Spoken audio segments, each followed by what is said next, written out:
আগুন লাগার ঘটনাটা নিছক অসাবধানতা নয়।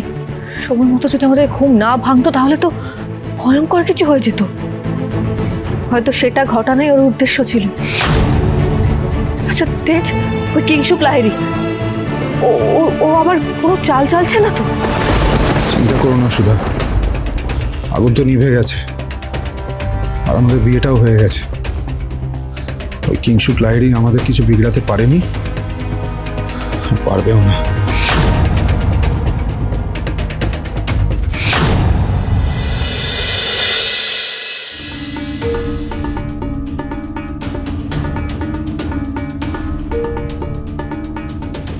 এটা আপনি আমায় কোথায় নিয়ে এলেন? বলবো, তবে তার আগে তোমায় আপনি থেকে তুমিতে আসতে হবে।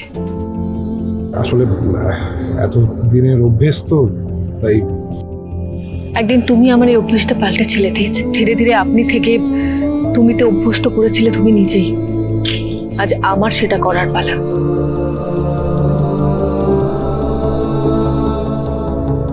আচ্ছা ঠিক আছে, এবার থেকে তুমিই বলবো।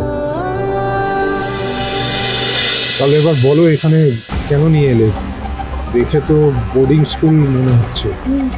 হ্যাঁ তেজ, এখানে আমাদের মেয়ে তরি আছে।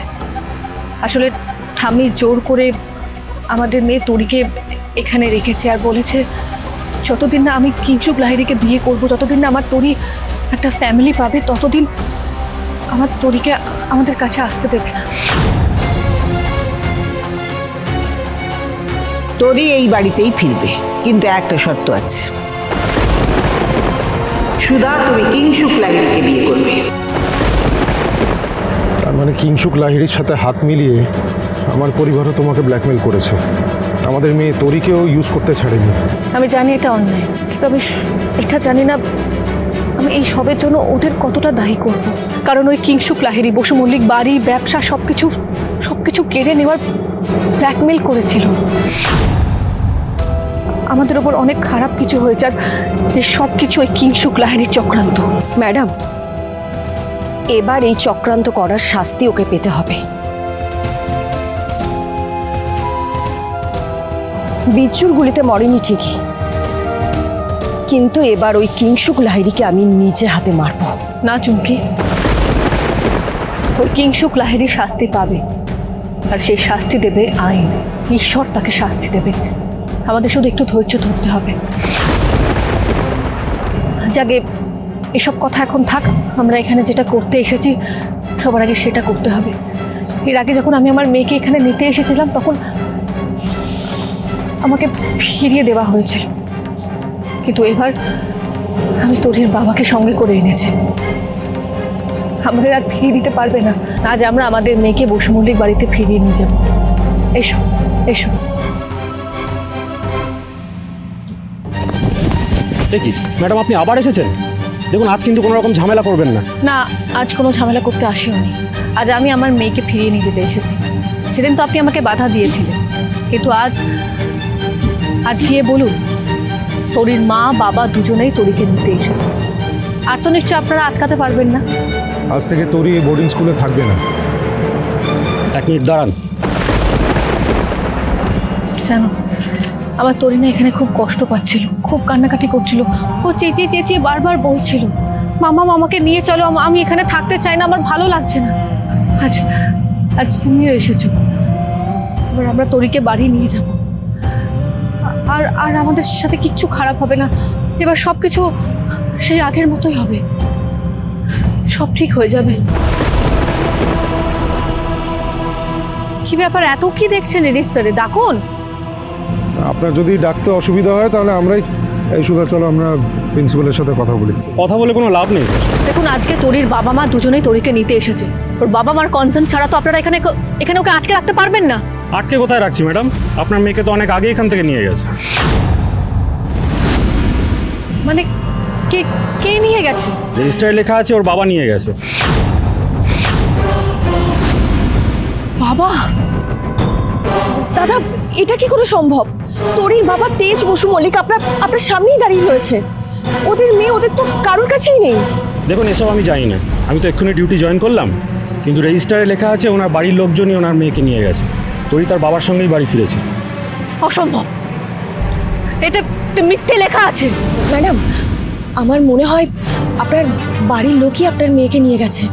একবার বাড়িতে গিয়ে কথা বললেই হয়তো সবটা পরিষ্কার হয়ে যাবে।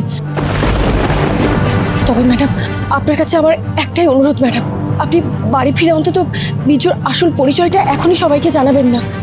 অন্তত যতক্ষণ না পর্যন্ত ওই কিংশুক লাহিড়ী ধরা পড়ছে। দেখো চুমকি, কিংশুক লাহিড়ী শাস্তি পাবে, ওকে শাস্তি পেতেই হবে, আমি কথা দিচ্ছি। কিন্তু তার আগে তেজের জন্য যারা বাড়িতে ওর জন্য অপেক্ষা করে আছে, ওর মা বাবা ঠাম্মি দিদি, আমি ওদেরকে এই সুখবর থেকে বঞ্চিত রাখতে পারবো না। ওরা খুব খুশি হবে এটা জানলে যে তেজ বেঁচে আছে, তেজ ফিরে এসেছে। আর ওদের বুঝিয়ে সব কথা বললে আমি নিশ্চিত এই কথাটা বসু মল্লিক বাড়ির 4 দেওয়ালের মধ্যেই থাকবে, সেখান থেকে কোথাও বেরোবে না। সুধা, বিয়েটার সময় যখন আমার পরিবার তোমার পাশে দাঁড়ায়নি, তাহলে কি এখন দাঁড়াবে? তেজ, সবাই যখন জানতে পারবে যে তুমি বেঁচে আছো আর তুমি ফিরে এসেছো, তখন ওই ওই কিংশুক লাহিড়ীকে শাস্তি দেওয়ার জন্য সবাই একজোট হবে। তেজ, চলো এবার আমরা বসু মল্লিক বাড়িতে ফিরে যাই, আমরা আমাদের মেয়ের কাছে ফিরে যাই।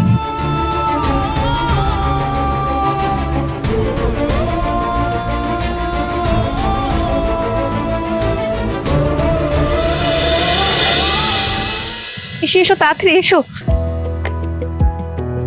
এসো এসো, তেজ এসো।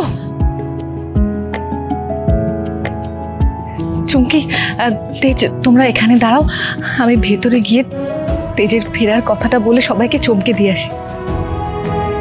আমি জানি সবার প্রথমে ঠাম্মি যখন শুনবে যে তেজ ফিরে এসেছে, তখন বরণ ডালাটা নিয়ে ছুটে আসবে। আর মেচকা, রেশমি, দিদি এরা তো কেঁদেই ফেলবে। জানো তেজ, সবার আগে কে এই খবরটা শুনে তোমায় এসে জড়িয়ে ধরবে? সমুদ্র, তোমার ভাই। ও তো একেবারে তোমার নেওটা। আর ঝিনুক তো নিজের জামাইবাবুরই ফ্যান। সবাই এত ভালোবাসে আমায়? বারে, ভালো তো বাসবেই, তুমি তো এই পরিবারের সবার চোখের মণি। জানো তেজ, দিদি না তোমার কথা ভেবে রোজ চোখের জল ফেলেছে। বাবা মা ঠাম্মি সবাই প্রত্যেকটা দিন তোমার জন্য ঠাকুরের কাছে প্রার্থনা করেছে। এই শহরের বোধহয় এমন কোনো মন্দির বাকি নেই যেখানে মা তোমার জন্য মানত করে পুজো দেননি। কটা দিনের জন্য হলেও তো আমি ওই বাড়ির ভেতরে থেকে কাজ করেছি বিচ্ছু। আমি দেখেছি কিভাবে সকাল বিকেল সবাই তোর নাম নিত। তেজের নাম দিয়েই ও বাড়ির সকলের সকাল শুরু হতো, আর তেজের নামে প্রার্থনা করেই ওদের দিন শেষ হতো।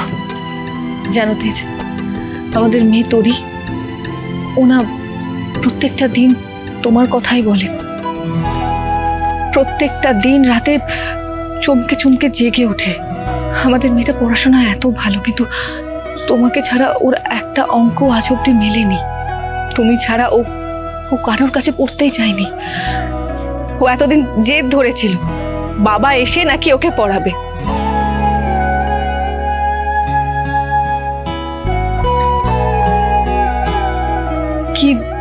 কি দেখছো ওরকম ভাবে?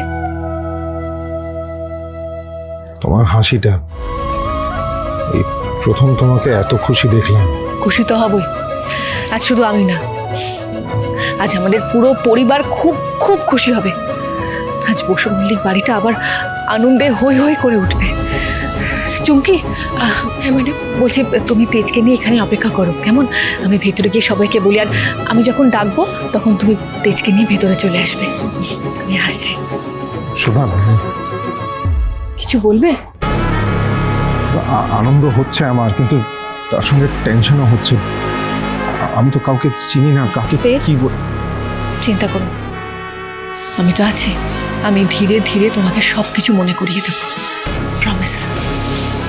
আসছি আমি।